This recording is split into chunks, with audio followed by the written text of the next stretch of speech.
It's the best Christmas present we could have asked for. 9 more days of chess as we begin the second tournament in the Champions Chess Tour, known as the Airthings Masters. Airthings, kind of strange name, but it's the name of a sponsor. This one is $60,000 for first place, 12 players, 8 of them qualify to a quarterfinal. So for the first 3 days of this thing, we have a round-robin system where they play 4 games a day, 4-4, and then 3 on the last day. Today, Magnus Carlsen, Hikaru Nakamura, Wesley So, Anish Giri, all the usual suspects, and a few other invitees. Let's kick things off. Timestamps on the video player for every round. We begin with round 1. We begin with Magnus Carlsen versus Levon Aronian, except I'm actually not going to show the majority of this game.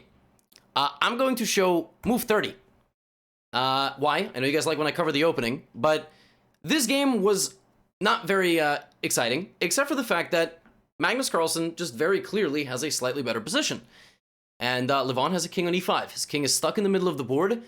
Well, there's a lot of targets here up for grabs. Knight c7, coming potentially f4, e4, all these tricks.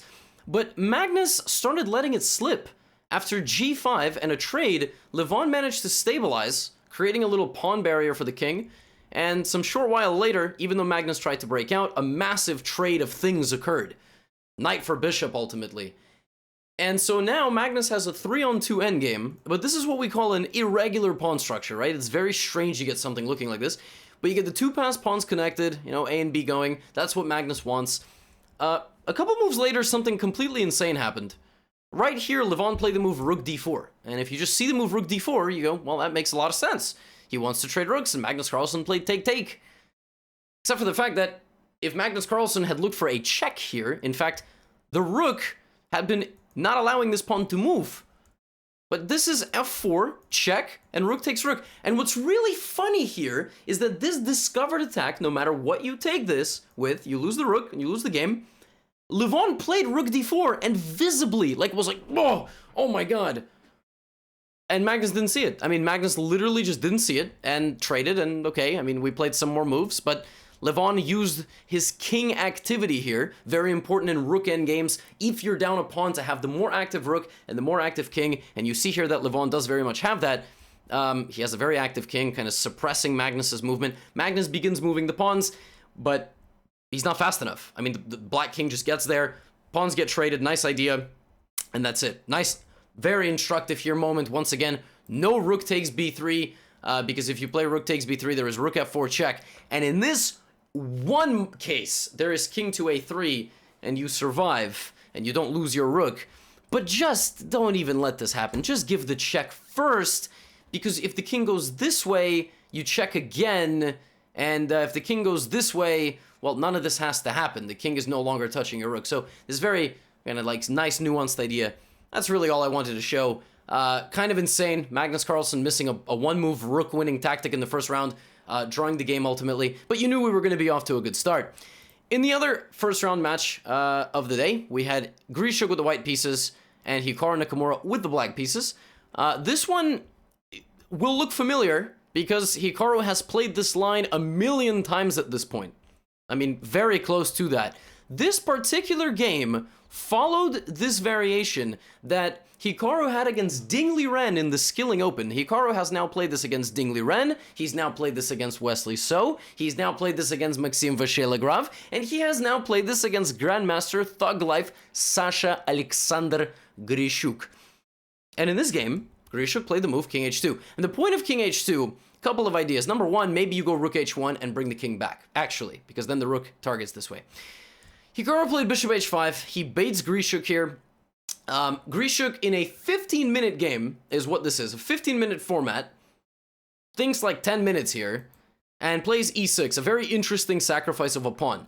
After fe6, he plays knight e5, and laughs in the face of danger, because then he would take the queen, and attack the rook, and attack the bishop, and he's winning.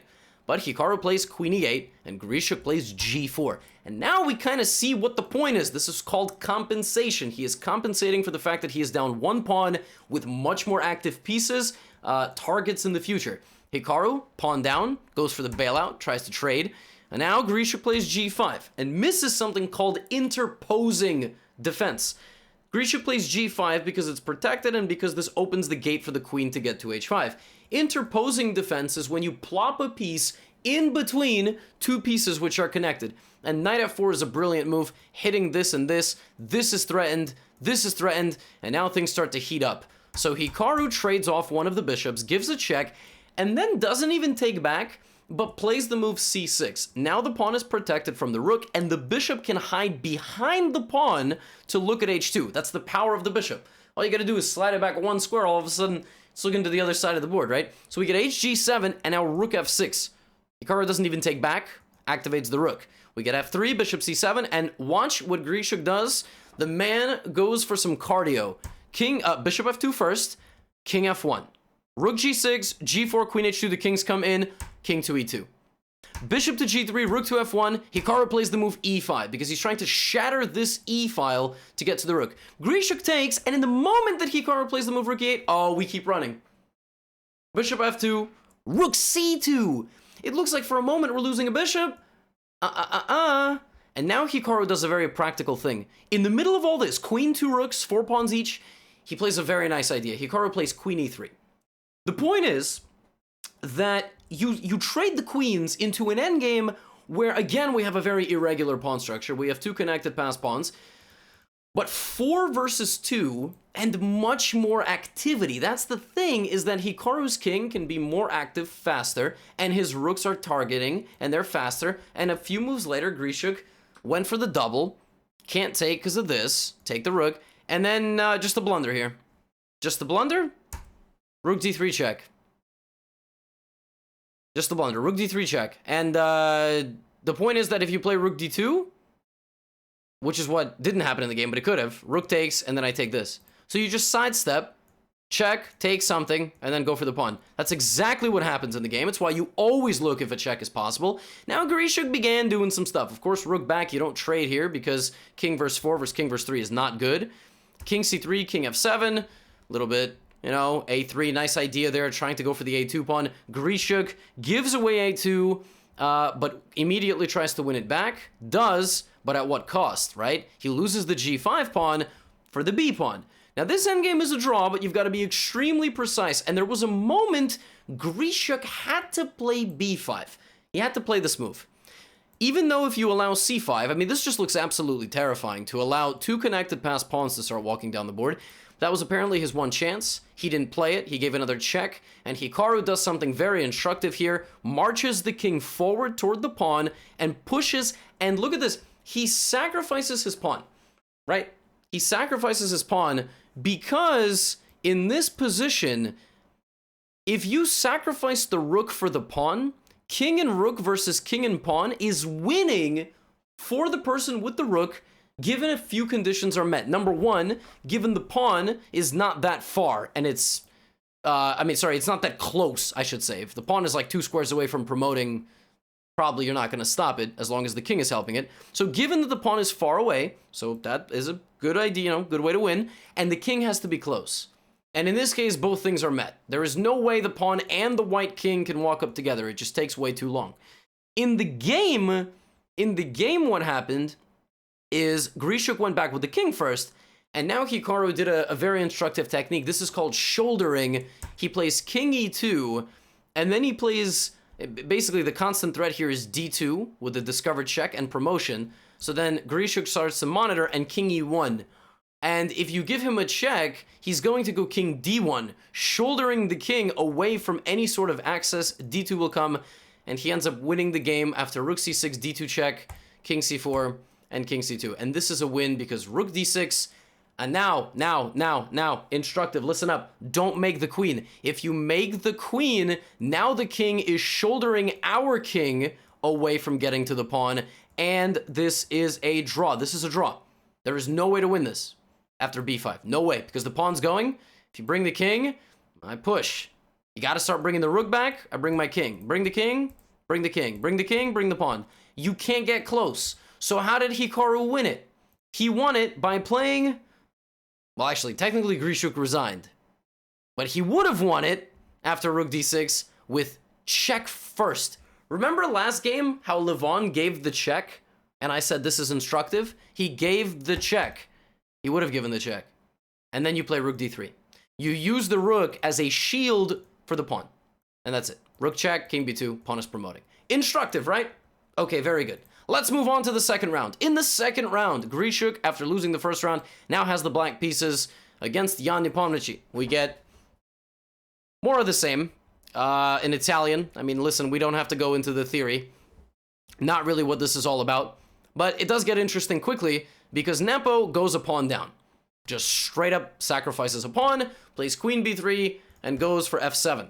Grishuk plays queen to d7, which to the uninitiated looks really stupid, blocking this bishop, but it's the best move. It's the best move because if you had gone to e7, I would have pinned you to your knight.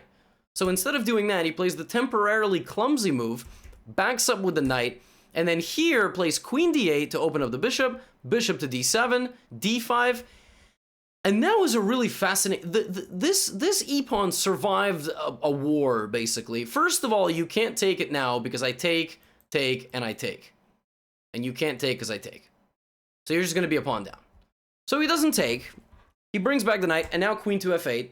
An absolutely beautiful move, defending e5, because rook e8 would win the rook. So Grishuk finds an amazing move to defend this pawn tactically. This is a fantastic indirect defense. Queen g3 and queen c5, again indirect defense, using the concept of danger levels. I don't need to defend my pawn if I can defend your bishop. And then plays queen b6 to attack this pawn. Finally, you know, we get this. But the ensuing endgame is just bad for Nepo, because these two pawns are rolling. And keep that in mind, because as the game develops, you are going to notice something. Give it a little bit of time as Grishuk simplifies. He picks up the pawn. Remember I told you what was going to happen in this endgame? Yeah, I mean, Grishuk just... Listen, I forecasted this a long time ago, right? What was going to happen? His pawn was going to win him the game, right? And, well, Nepo gave a lot of checks, and Grishuk made a lot of moves, and the pawn got closer. And the pawn kept trying to get closer, and the pawn ultimately did get closer. When you have a majority of pawns on the queen side, and both players have castled on the other side of the board, the queenside pawn majority is oftentimes significant in endgames. And in this particular case is a perfect example, right? And Nepo, a few moves later, just had to resign. There was nothing he could have done. Grishuk played a beautiful game, hanging on to his extra pawn from the opening, bouncing back from the first round defeat that he suffered to Hikaru, and he wins a beautiful game. I mean, like, something straight out of like Russian, you know, they show this to all 7-year-old Russian players when they go, okay, вам надо изучать эндшпили, вот вам тетради, вот партия, я не помню, Алexander Grishuk. For all the people who didn't know that I speak Russian, I speak Russian. Okay, another game from the second round. Of course, Levan Ranyan, renowned Armenian lion, and Anish Giri, beloved world-class super GM, and charismatic man and family man, and I can't say enough positive things. If Anish ever sees this in the future, write something in the comments, Anish, please. So, Anish Giri, of course, just wrote a course on the Najdorf. So he must play the Najdorf, right? We get bishop c4, which is the Sozin attack. Now e6. It's called the Schinwittingen. Of course, named after city in the Netherlands, I think. And long castle. This is peak Najdorf, okay? This is one guy castles long, one guy castles short. Let's fight to the death. Roll up. It's like hockey. I mean, you know, in no other sport do you telegraph that you're going to fight more than hockey. I mean, you literally offer and accept an agreement to fight. You know, and then like this. And it's a perfect thing here. Knight a5, h4. Both guys have made their intentions very clear. Rook to c8, king to b1. Anish Giri says, rook to c3. Beat. That was a really good clap. Oh my god, I like deafened my ear. Queen c7 and g4. Knight d7, g5, knight e5. Peak Sicilian. c4 square available for a knight to jump in on. h5, knight c4, rook c1, bishop c1. Bishop c1 played to prevent this. Now, what is Anish going to do? He's right on the cusp. d5. This opens up the bishop to get to the a3 square. We get g6, hitting in first. Knight takes a3, bishop takes a3, bishop takes a3, gf7, rook f7, rook d3. Defending this because otherwise this and this. And he didn't do it last move because he was in check. Right? Now knight b3, cb3, and d4. fe4. And now finally we can breathe. What the hell is going on? Black is down a bishop and a pawn for a rook. So down 1 point. But position is very much in the balance, right? It looks very crazy, very chaotic, very complicated. Engine here gives +1 to white, which in reality means white is up 1 point of material. So it's +1, it's equal chances, right? Anish plays the move queen e5. And here, Levan looks around and goes, hold on. Are you ever leaving? You overstayed your welcome. And now bishop takes e4, and an absolutely stunning resource, right? Because this is hanging, this is hanging. This is not really under attack because of the queen pinned, but this is under attack because it's check. Levon, knight c2. Oh, chef's kiss. Now if you take, it's not check. He blocks a bishop from taking his rook by blocking the diagonal and the bonuses this is hit. And now Anish starts scrambling. Anish at this point down 3 minutes to 16, deep in the tank, starts to scramble and ends up in a position where he is exchanged down. And this is just, I mean, it's not lost because you can't go get it. You're going to lose your knight, right? And you can't take it because that's illegal. But here I just want to show you something fascinating. There is an engine line here, which is so terrifying. Black has to play bishop f5. Let me just show this to you. Bishop f5 defends everything, right? If the rook goes here to invade and take everybody, now black lashes out with g5, okay? Pawn is just trying to go down and promote. And let's not, the king can't move, okay? The king literally can't move. g5. If en passant, the most disgusting engine line I have seen, you don't take back, you play h5. Leave the pawn. Why? Because if you take, you are one square shorter from promotion. You have to count the squares. That is why. And now white has to be very careful. White can't just go check, here, take, that. Not enough time. Black is now threatening to promote. It's a very serious threat. But in the game, Anish played a very natural move, king f7, getting the rook out, getting the king out, and Levon was just too fast. I mean, he just swarmed in, and I mean, the bishops got out, but unfortunately, just the easy conversion. The pawn is here, and Anish was left with one pawn. The bishop got out, but at what cost? Now the knight got out, and the king got out, and the rook stands supreme in such an endgame. So, a very nice win for Levon. Anish debuts the course. I don't know how much of much that he played was in his preparation. It was a very exciting game, very tense game, ultimately decided by basically one move, and Levon wins, and he defeats Anish. And the final game in the second round, Timur Rajaba versus David Anton. David did not make the quarterfinal of the last tournament, but he was voted in by popular vote. Paying customers over on Chess24, premium members voted him in. This game was an insane game.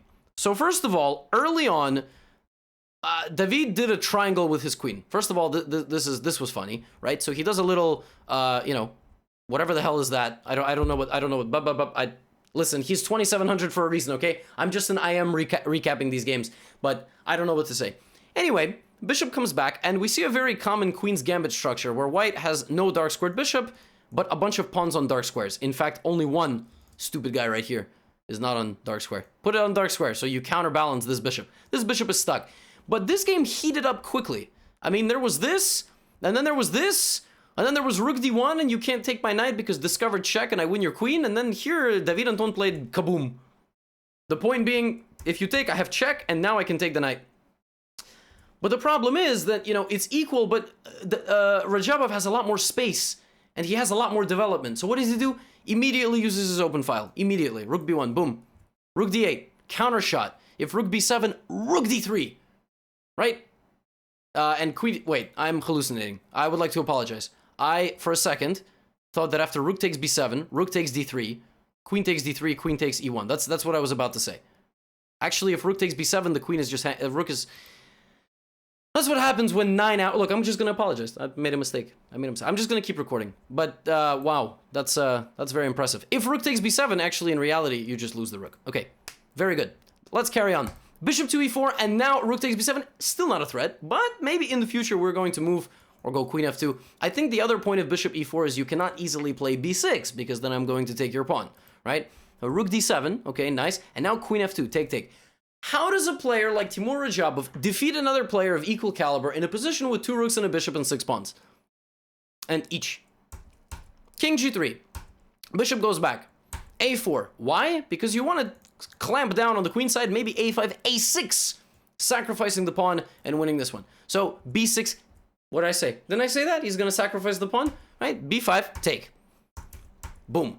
Now he's up a pawn. So he used the flank pawn push to damage the structure. This is a case where the queenside majority backfired because the other guy had the open files. See, the difference last game is the queenside majority, if you can just push it, it's going to work. But he couldn't push it. That's how chess is like different, right? In the one game, it worked because he had a few things working in his favor. In this game, it didn't work because the open file shut it down. And now watch what Rajabov does. Rajabov just, beautiful. I mean, absolutely. King in the middle doesn't even matter because it's shielded by the pawns. And now he wins the a6 pawn. And just the way Grishuk beat Nepo, that's it. Just push the pawn. Sacrifice, sure, get my, okay. a7. And now the king just has to escape the checks. And you better be damn sure the king can escape the checks. And that's it. The game is over. King c5. Like, very instructive how all it takes for a GM to do is just to make one pass pawn on the other side of the board and just win it. Just go for it. Use your resources and win. 2 times now we see this happen. So a very nice win for Rajabov. Of course, Rajabov played in the last one and made it to the playoffs. David Anton losing in this one to Rajabov. And now the third round of this event was very slow, actually. The reason it's called a slow first day, if you watch this far, I always say that if you watch this far, but you know, if you did, I love you. 21 minutes in, thank you very much. It's called that because 67% of the games were draws. I just can't say that in the intro. Everyone's gonna leave. Oh, 2/3 of the game were drawn. Oh, bye, I'm not watching this recap. No, but okay, let's see how Anish bounces back against Wesley So. First of all, knight f3, which is already kind of peculiar. Anish does not play this, but okay, I mean, all these guys play everything. This is called the Neo-Catalan. If he had played d4, this would have been known as the regular Catalan, but he plays b3, defending his c4 pawn with the b pawn. This is called the Neo-Catalan. And essentially, you go for kind of a weird imbalanced structure like this. But here, Wesley So goes full Chad. I mean, there's no better way I can put this. What's important in a game? Center control, active pieces, right? Watch what Wesley So does. Boop. Why is that important? You want to go e5. Okay, he plays e5. Now he says, you know what, listen, if you're going to offer me 3 pawns in the center, okay. Okay, now let me develop my bishop. Okay, let me develop my other bishop. Okay, let me develop my rook. Look at his position. 3 central pawns, 2 bishops, a rook. And now what does he do? He says, well, listen, I don't really like this bishop, so let me go get it off the board. Anish says, listen, man, I'm not shook. So what? b4, take, c4. Bishop b4. Now I'm attacking your rook. Hello? I'm going to open up the queen side. Wesley says, okay. And then Wesley says, yo, man, I don't know what you're doing. I don't know who you think you're playing with. f4. All right. Lil So, the gangster over here with f4. Look at that. Take. Rook b1. He snaps this off. Queen d7. Why is queen d7 such an instructive move? Because he wants to move his knight, and it was pinned. But more importantly, the light squared bishop for white got traded, leaving the king on a light square. The king has no support on the light squares. That means you got to fight along the light squares, right? All of this real estate here is very weak. And Anish played queen c5, and Wesley played knight d4, which was his plan, and then f3 check. And Anish just resigned. He cannot defend queen h3, knight e2, etc. He just can't defend it. I mean, in general, like first he would play knight e2. I'm making too many mistakes today. Like queen h3 in this case, you lose this. But what I'm saying is knight e2 check, like king moves, and then you bring this in and it's over. I mean, queen f1 is unstoppable. Probably Anish's only move here is to sacrifice. Yeah, there's no checks. Yeah. So ridiculous. So Wesley. I mean, Wesley 25 moves, done. Wins with black. Anish 2 games down now. Crazy. Absolutely unexpected turn of events. This was the only decisive result of the 3rd round, by the way, which leaves us with 2 final round games. One between MVL and Jan Nepomniachtchi, and one between Daniel Dubov and David Anton. And I will show you the Daniel Dubov game first, and then we will look at MVL and Nepo, the 2 guys who are leading the candidates tournament. So this one was a Catalan. This was a more traditional Catalan. And b5. David decided to hang on to the pawn. Be very stout, stout here. And we get a position where white is pawn down, but white is compensating this with the open A file, the pressure here. This bishop versus this bishop, I mean, is like some sort of joke. It's like this bishop, I mean, it's like a lion in the savannah, and this is a lion in a cage, you know? So bishop e7, bishop b2. Now he trades and removes the defender of the king. And then what does he do? He starts targeting both sides. He targets that side with the queen, and this side with the queen as well. Knight g4, bishop g5, f4. He cannot decide what he's trying to attack. Watch this. f5, he's a magician. d5. Excuse me? Sir, I don't think you realize there is a fork occurring and a bishop hanging. What does this do? Oh, well, it does this. If take, I'm not even going to take the bishop. I'm going to take on e6. Daniil Dubov, one of the most imaginative players of the modern era, attacks a man's bishop and doesn't even need to take it. He doesn't even need to take it because his position is so active. The guy is playing with no pieces. So what do? Just disregard him. You know, treat him like they don't exist. Queen e4, and now we have a position where David Anton has not played with two pieces. Neither has Dubov with this one, but it's still doing something. And now what happens is he locks in the knight, he wins another pawn, and keeps on pushing. There was a moment a little bit later in this game he blundered. He actually allowed David Anton to activate the knight. Finally, the knight can land on e4 and activate. And he just didn't do it. And he thought he was sacrificing a bishop for play, but blundered queen just back. David Anton in time trouble blundered that the queen could go there, and the queen could come back to the same square, and everything is defended.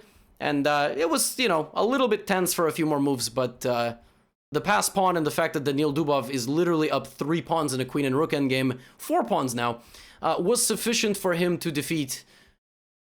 So did I say? Yeah, Dubov is up 4 pawns in endgame to defeat David Anton. So David Anton losing a couple games early on here, but good win for Dubov. Beautiful game. Again, Dubov just unstoppable. And the final game of the day is between the two guys who are currently tied for first in the tournament that has been suspended now for quite some time. The Candidates Tournament, the most prestigious closed event to determine who will play for the World Championship match. This one was a freaking crazy game, man. First of all, it's a Najdorf, which they both play. They both also play the Grunfeld, so it's like the Spider-Man meme when they play against each other.